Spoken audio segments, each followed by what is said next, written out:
জায়গায় যদি বিসমিল্লাহ পড়তে ভুলে যান, আপনার জীবনে বিপদ আসতে আর কিছু লাগবে না, বরকত কমতে আর কিছু লাগবে না। এই 3 জায়গায় যথেষ্ট। খুব মারাত্মক একটা বিষয়। বিসমিল্লাহ তো মোটামুটি সব ভালো কাজের শুরুতেই পড়া হয়, তবে সব জায়গায় ভুলে গেলেও এই 3 জায়গায় মিনিমাম ভুলা উচিত নয়। তার মধ্যে 1 নাম্বার যেটা, এটা আমি সবচেয়ে গুরুত্বপূর্ণ মনে করি, সেটা হচ্ছে বর্তমান পরিস্থিতিতে এটা হচ্ছে আপনার বাথরুমে প্রবেশের শুরুতে বিসমিল্লাহ পড়া। অনেকে বলতে পারেন, হুজুর বাথরুমে ঢুকবেন আবার বিসমিল্লাহ কিভাবে? বাথরুমের শুরুতে তো আমরা আল্লাহুম্মা ইন্নী আউযু বিকা মিনাল খুবসি ওয়াল খাবাইস পড়ি, এটা না আমরা পড়ি। হ্যাঁ, এটার ব্যাপারে আল্লাহর হাবিব সাল্লাল্লাহু আলাইহি ওয়াসাল্লাম জানিয়েছেন।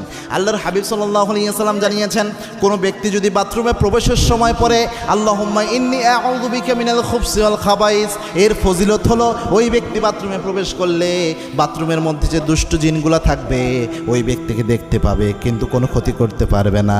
কিন্তু কোনো ব্যক্তি যদি বিসমিল্লাহ লাগিয়ে দিতে পারে, বিসমিল্লাহি আল্লাহুম্মা ইন্নী আউযু বিকা মিনাল খুবসি ওয়াল খাবাইস, এই বিসমিল্লাহ সহ যদি দোয়াটা পড়তে পারে,